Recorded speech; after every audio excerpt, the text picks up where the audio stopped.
The crystal spires of the Kethfer capital stretched into the purple sky like frozen lightning. Inside the highest tower, Emperor Zix lounged on his throne of living metal, watching the holographic display with barely contained amusement.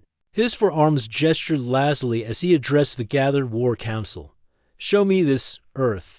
Again, he wheezed, his voice carrying the authority of someone who had conquered 17 star systems without breaking a sweat.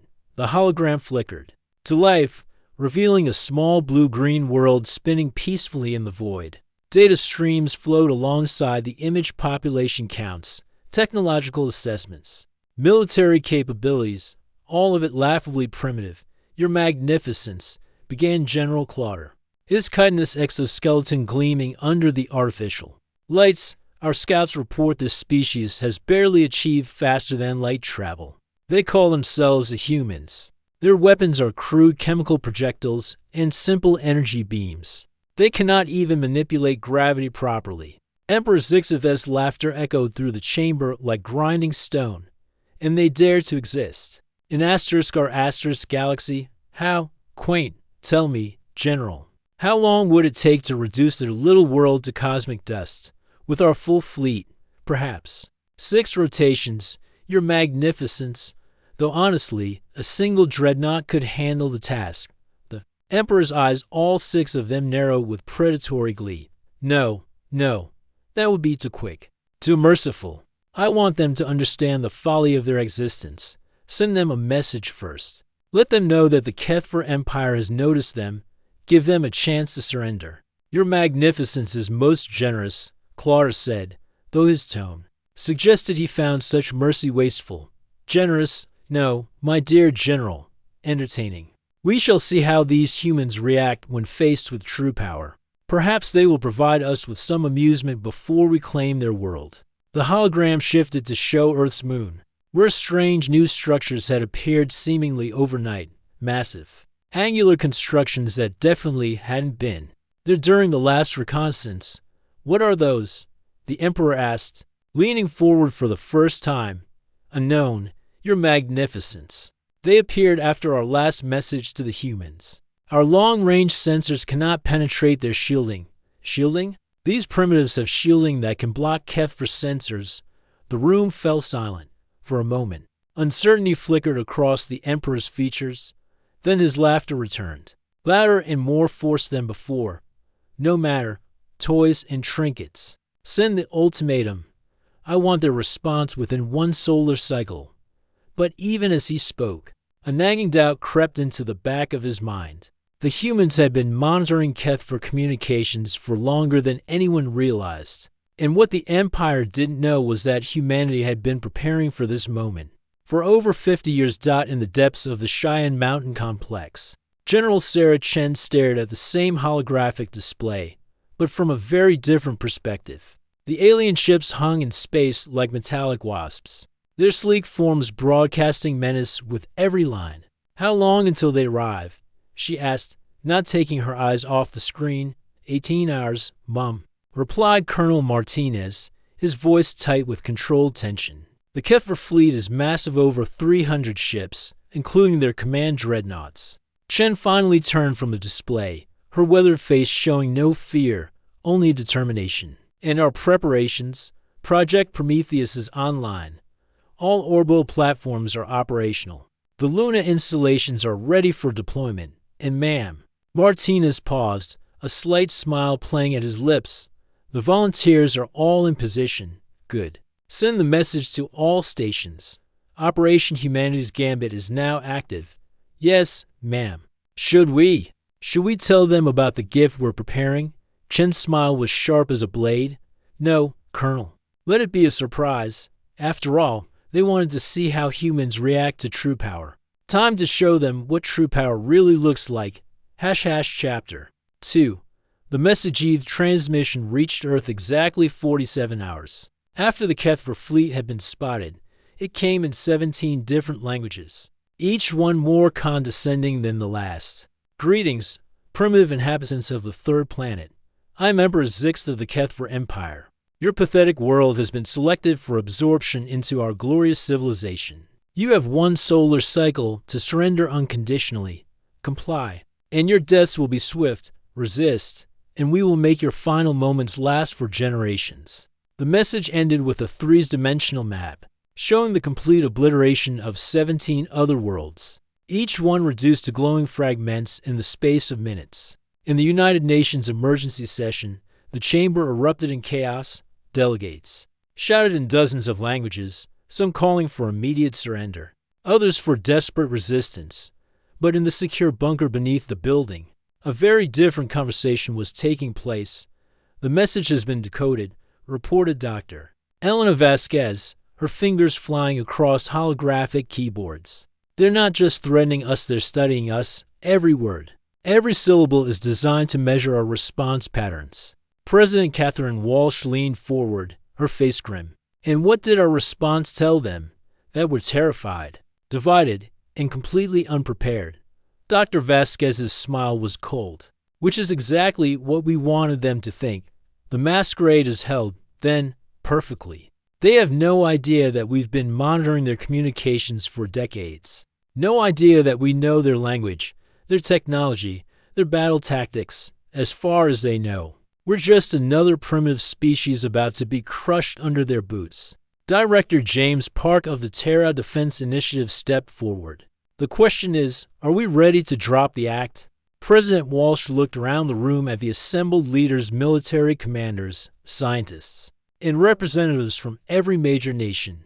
Gentlemen, ladies, we've spent 50 years preparing for this moment. Ever since the first intercepted Keth for transmission, we've known this day would come. The question isn't whether we're ready, it's whether they are. Meanwhile, aboard the Keth for flagship Asterisk, Eternal Domination Asterisk, Emperor Zixith reviewed the human response with growing satisfaction. The intercepted communication showed exactly what he'd expected: panic, confusion, and desperate attempts at diplomacy from a species that had no idea what it was facing. They're trying to communicate, reported Intelligence Chief Murgith, his tentacles writhing with amusement. Primitive radio waves, chemical rockets attempting to reach our ships, and what appears to be some sort of mathematical sequence. Mathematics. The Emperor's interest was piqued. Show me. The hologram displayed a series of numbers being broadcast from multiple points on Earth's surface. It appears to be what they call prime numbers, your magnificence, a simple mathematical concept used to demonstrate intelligence to potential alien species. How adorable. The Emperor's laughter was genuine this time. They think they can impress us with their crude understanding of numbers. What else have they shown us? Basic fusion technology, primitive artificial intelligence, and what appears to be their most advanced weapons, chemical explosives, and simple energy projection. And the structures on their moon, still shielded, your magnificence. But our analysts believe they're attempting to build some sort of fortress. Pitiful, really. Their materials science is centuries behind ours. The Emperor settled back in his throne, satisfaction radiating from every pore. Excellent. Continue monitoring. I want to savor every moment of their desperation before we end this charade. But in the shadows of the flagship's sensor array, something very different was happening. The mathematical sequences being broadcast from Earth weren't random at all. They were coordinates, frequencies, and targeting solutions, all encoded in what appeared to be harmless numerical patterns on Earth, in a facility that officially didn't exist. Captain Maria Santos watched the alien fleet's movements with predatory intensity. Every ship position was being tracked, every energy signature analyzed, every communication intercepted and decoded. They're maintaining standard formation, she reported to her team. Dreadnoughts in the center, support vessels in defensive positions, scouts on the perimeter. Textbook Keth for battle doctrine, which we've been studying for 30 years, added Lieutenant Commander Yuki Tanaka, her eyes never leaving the tactical display. They're so confident, they're not even trying to hide their strategy. That's about to change, Santos said grimly. All stations, prepare for Phase 1. It's time to let them know they're not the only ones who've been watching. Above Earth's atmosphere, the first of humanity's orbital platforms began to stir. They had been disguised as space debris, communication satellites, and research stations. But now, piece by piece, they began to reveal their true nature. The Emperor was enjoying a ceremonial meal when the first reports arrived. Your Magnificence. Stammered Communications Officer Velter, we're detecting unusual energy signatures from the planet's orbital space. Unusual how? The debris field around their world, it's not debris. The Emperor's fork, a ceremonial weapon, capable of slicing through diamond, froze halfway to his mouth. Explain. The objects we cataloged as defunct satellites and space junk are powering up.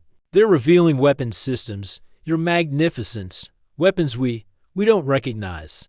For the first time since entering Earth's system, Emperor Zix felt the cold touch of uncertainty.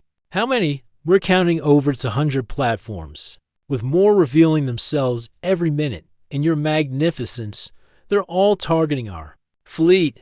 The Emperor's meal fell forgotten as he rose from his throne. Impossible. Their technology is primitive. Our intelligence is flawless. Yes, Your Magnificence. But the energy readings we're detecting, they're not primitive at all. Chapter 3. The revelation transformation of Earth's orbital space was breathtaking and terrifying in equal measure. What had appeared to be a sparse collection of primitive satellites revealed itself to be the most sophisticated defense network ever constructed.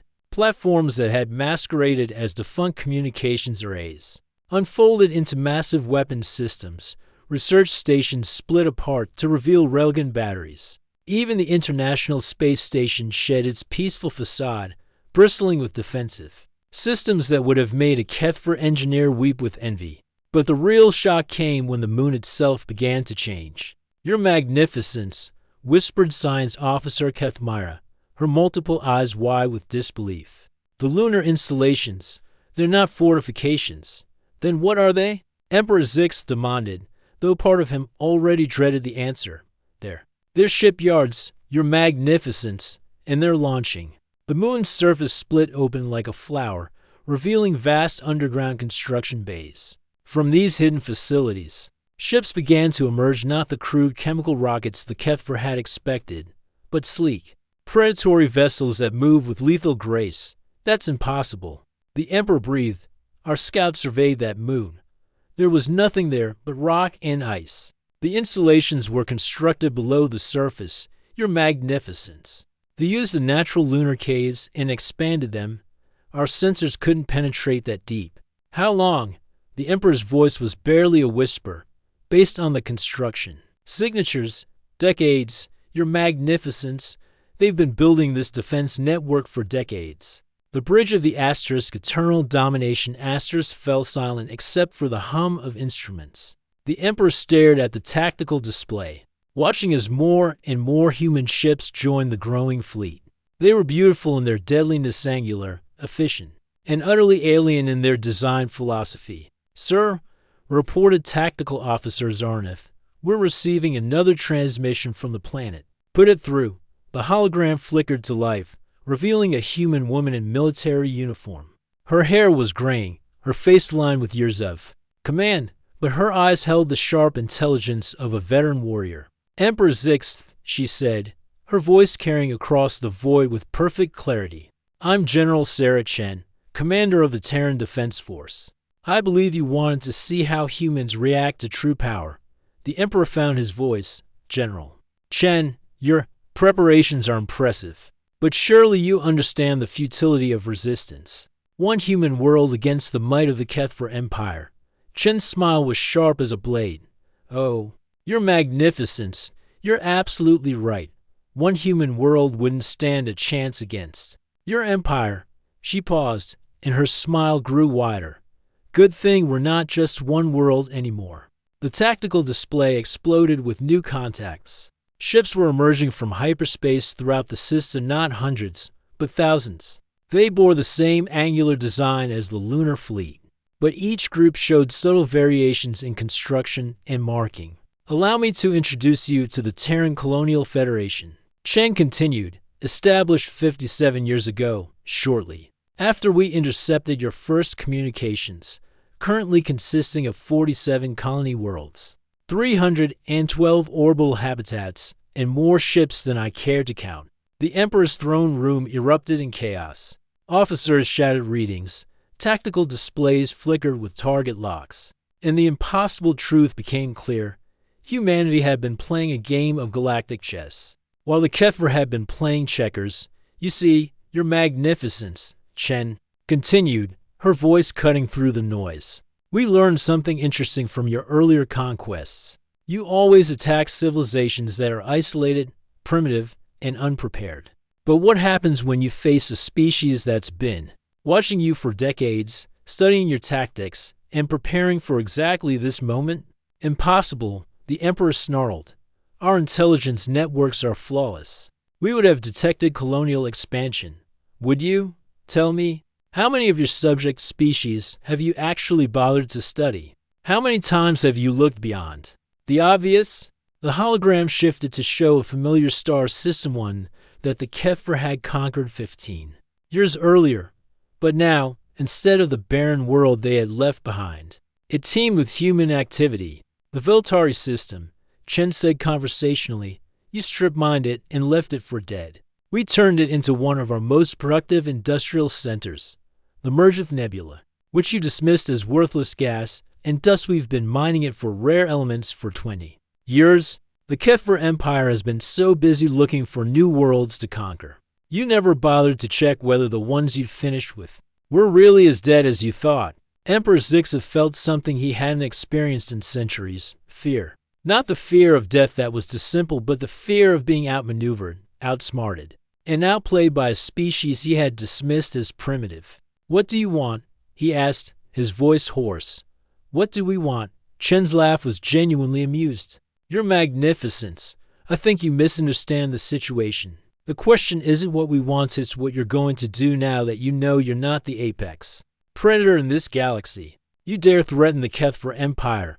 Threaten? No. Your Magnificence, we're simply adjusting the balance of power. The tactical display showed the human fleet assuming attack formations. But they weren't moving toward the Kethver fleet, they were surrounding it, cutting off every escape route with surgical precision. You have two options. Chen continued, you can order your fleet to attack, and we'll demonstrate just how thoroughly we've studied your weaknesses. Or you can listen to what we have to say and perhaps learn something about the galaxy. You thought you ruled.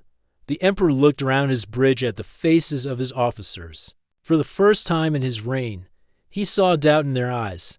Not doubt about their loyalty, but doubt about their invincibility. I'm listening, he said quietly. Good, because, Your Magnificence, the age of empires is ending. Welcome to the age of humanity. Chapter 4. The new Galaxite negotiation lasted for 3 days, not because the terms were complex, but because the Kethver Empire was struggling to understand the concept. That had never occurred to them, voluntary cooperation. Let me understand this correctly, Emperor Zixith said, his voice carefully controlled. You're not demanding tribute. You're not claiming territory. You're not even demanding our surrender. General Chen nodded from her position at the conference table, a piece of human technology that had been materialized aboard the Kethver flagship, through means that their best scientists couldn't begin to explain. That's correct, Your Magnificence. We're proposing a partnership. Partnership. The Emperor repeated the word like it tasted strange. Between equals, not equals. Chen corrected. Partners, there's a difference. You have strengths we lack. Your biotechnology is impressive. Your understanding of exotic matter is superior to ours. And your experience with galactic-scale logistics is invaluable. We have strengths you lack: our innovation rate, our distributed decision-making, and our ability to see opportunities in what others consider worthless. And if we refuse, Chen's expression didn't change, then you'll discover what it's like to be on the receiving end of the treatment you've been giving other species for the past few centuries. The difference is, we won't destroy you. We'll simply contain you. The Emperor's advisors shifted uncomfortably. They had spent the past 3 days studying the human fleet, and the conclusion was inescapable. The Kethver Empire, despite its centuries of dominance, was now outgunned, outmaneuvered, and outthought. What would this partnership entail? Asked General Clauder, his exoskeleton clicking nervously. Simple, Chen replied. You stop conquering worlds and start developing them. You take your expertise in large-scale organization and help us build a galactic civilization that benefits everyone. In return, we share our technology, our resources, and our knowledge. And the worlds we've already conquered are given the choice to join the New Order or go their own way. No more forced subjugation. No more strip-mining civilizations. No. More treating entire species as disposable resources. The Emperor leaned back in his throne, considering, and if we agree to this partnership, what guarantee do we have that you won't simply eliminate us once you no longer need us? Chen's smile was sad. The same guarantee you gave to the 17 civilizations you wiped out. Your magnificence, which is to say, none at all. The difference is, we're not you. We don't see other species as obstacles to be removed or resources to be consumed. We see them as potential partners, allies, and friends. That's a very naive view of the universe, General. Is it? Tell me, your magnificence, in all your centuries of conquest, how many genuinely innovative technologies have you developed? How many breakthrough discoveries have you made? How many problems have you solved through cooperation rather than force? The Emperor's silence was answer enough. The Kefir Empire has been the galaxy's apex predator for so long. You've forgotten how to be anything else. You've become so focused on taking what others have built that you've stopped building anything yourself. That's not strength, that's parasitism. And you think you can do better. I think 47 worlds working together can solve problems that one empire ruling through fear never could. I think a galaxy where species cooperate instead of dominate each other will be more prosperous, more innovative, and more capable of facing the challenges that lie ahead. What challenges? Chen's expression grew serious. Your magnificence, with respect. The Kefir Empire has been so focused on internal conquest that you've completely ignored what's happening on the galactic rim, the radio signals from the Andromeda Galaxy, the strange energy readings from the galactic core, the fact that 3 different deep space observation posts have gone silent in the past decade. The Emperor's 6 eyes widened. You know about the rim signals? We've been monitoring them for years, and we have a theory about what they represent. But it's not something one species can handle alone, not even humanity. It's going to require everything we can bring to bear, working together. What kind of theory? Chen activated a holographic display showing the galaxy from above. Strange patterns of light pulsed at its edges, patterns that were definitely not natural. We think someone or something is coming. Something that makes the Kefir Empire look like a minor regional power. And when it arrives, the question won't be whether humans or Kefir rule the galaxy. The question will be whether any of us survive. The conference room fell silent. The Emperor stared at the display, his mind racing through the implications. How long do we have? Based on our analysis of the signal patterns, maybe 50 years, maybe less. And you think cooperation is the answer? I think it's our only chance. The galaxy is going to need every advantage it can get. Your organizational skills, our innovation, the Veltari mathematical abilities, the Mergith's understanding of quantum mechanics, all of it working together. The Emperor looked around the table at his advisors, then back at Chen. And you would trust us with this knowledge, trust us to be partners in preparing for this threat, your magnificence. We don't have a choice. None of us do. We can spend the next 50 years fighting each other while something unimaginably powerful approaches our galaxy. Or we can spend them preparing to face it together. Emperor Zixth rose from his throne and extended one of his 4 hands. General Chen, I believe we have an agreement. Chen stood and took his hand. Welcome to the Galactic Defense Alliance, your magnificence. Now let's get to work. # Epilogue. 5 years later, Terran Colonial Federation's newest shipyard hung in the void between galaxies.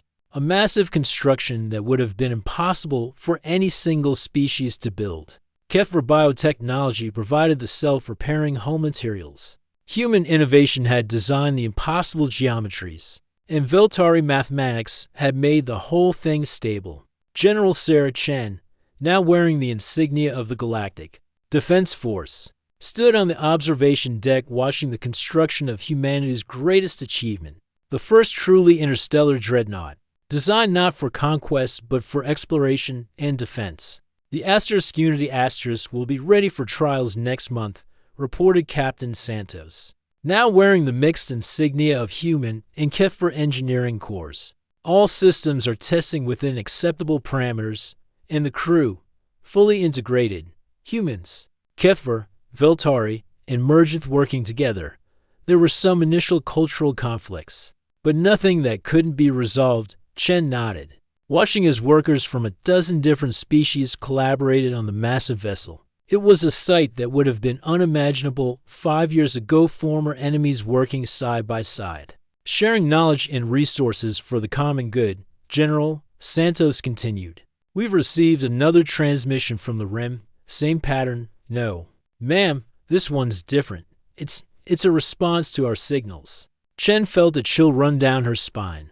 A response? Yes, ma'am. In general, it's not hostile. It's curious. Chen smiled grimly. Well, Captain, it looks like we're about to find out if our new alliance is as strong as we hope it is. Behind them, the Asterisk Unity Asterisk continued to take shape, a symbol of what could be achieved when species chose cooperation over conquest, partnership over domination, and in the depths of space. Signals continued to pulse between the galaxies, carrying messages between civilizations that had never dreamed of each other's existence. The age of empires was ending. The age of cooperation was beginning, and in the vast darkness between the stars, something ancient and powerful took notice of the small blue world that had dared to change the rules of the galaxy. The game was just beginning.